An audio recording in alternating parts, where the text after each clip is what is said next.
The Texas Department of Public Safety made an initial traffic stop at about 3:15 on I-20 yesterday afternoon, and their trooper was shot during that traffic stop.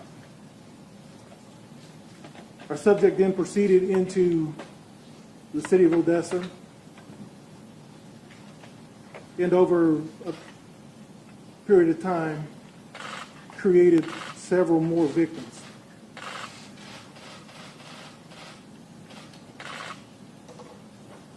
Initially, it was thought that there may have been multiple shooters, and that is because at some point this subject changed vehicles.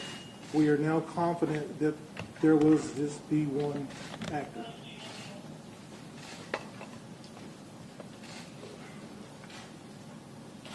This is an ongoing investigation. It is active. There are still multiple crime scenes that are being worked. There are no definitive answers as to motive or reasons at this point. But we are fairly certain that the subject did act alone. You'll notice that I'm not naming this subject, and there's a reason for that.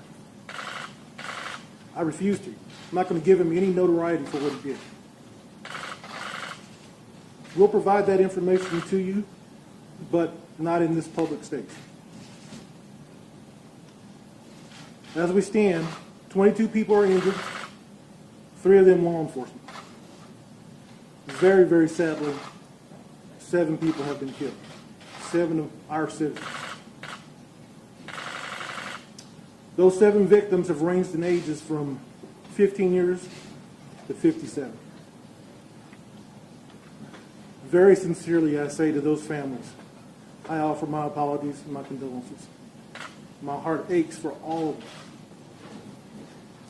I ask the city of Odessa, the state of Texas, and the nation to please lift up your hearts and send us your prayers.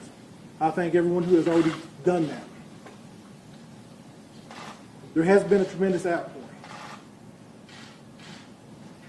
Just to the local audience, please, with your show of support, going to the crime scenes and you're dropping off food and water, and that is much appreciated, but it is also hindering the investigation. So please, if we could stop that and just bring that stuff to a central location here at UTPD, would be great.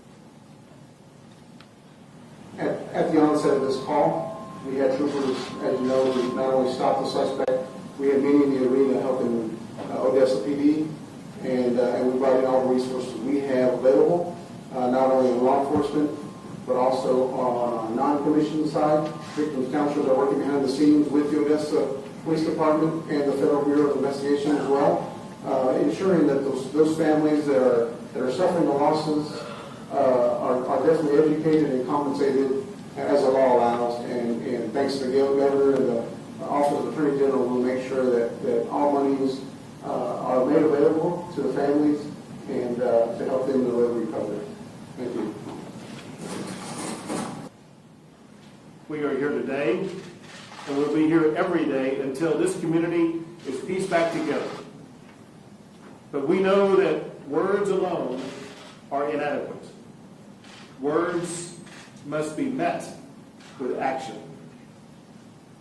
I want to thank the police chief for his tireless efforts over the past 24 hours in the robust and heroic response that he and his fellow law enforcement agencies and officers utilized to bring the gunman down and to quickly de-escalate the challenge and to literally save lives that could have been lost had it not been for the action of the collaborative effort by law enforcement.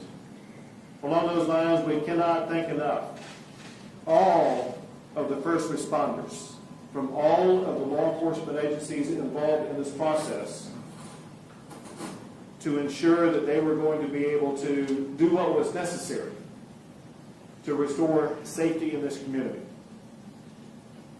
As Governor, I particularly want to thank the Texas Department of Public Safety for what they did. We talk about this all the time, and that is, there is no such thing as a routine stop.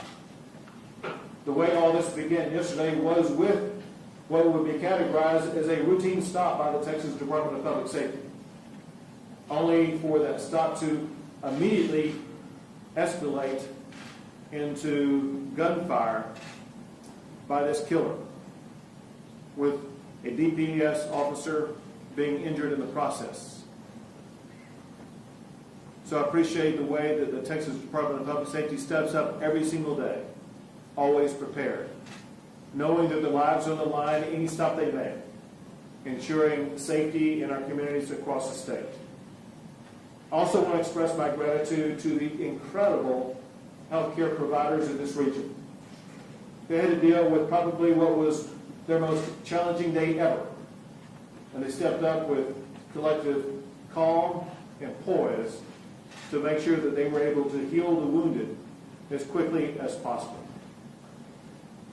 I want to express my deepest sorrow for the families who have lost a loved one, and for all the victims who have been wounded. The hurt you feel is incalculable, but you must hold on to the hope that you can also have. And we're seeing this already with the family of one of the victims. Some of you know that one of the victims is a 17-month-old child. And moments before coming in here, I received a text from the mother of the 17-month-old. I want to read you the text of what this mother wrote. She said, quote, "Thank you all for praying. This is all of our worst nightmare. But thank God she's alive and relatively well." She goes on to say that toddlers are funny because they can get shot but still want to run around and play. She says that we are thanking God for that. Her mouth is pretty bad, but will heal and can be fixed. Thankfully, it doesn't seem like her jaw was hit, just lip, teeth, and tongue. She's having surgery tomorrow to remove the shrapnel from her chest and to fix her lip and mouth and to get a better look at her tongue. We are thanking God for healing her and appreciate continued prayers. Well, I want her family to know that they can be assured of those prayers today, tomorrow, and every day as that young child continues her pathway to healing. Let me say this. I have been to too many of these events. As governor, the first one I went to was after the shooting in downtown Dallas that killed police officers as well as others. Then there was Sutherland Springs, where 26 people were killed. Then there was Santa Fe High School, where 10 people were killed. And then less than a month ago, there was the shooting in El Paso.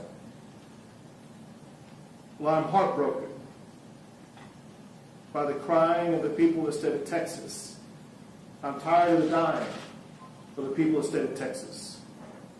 Too many Texans are mourning. Too many Texans have lost their lives. The status quo in Texas is unacceptable, and action is needed. In the midst of a man driving down the highway shooting at people, local law enforcement and state troopers pursued him and stopped him from possibly going into a crowded movie theater and having another event of mass violence. I think that's the story of law enforcement that should be conveyed, of how heroic the chief's men and women are. So I want to commend them on that.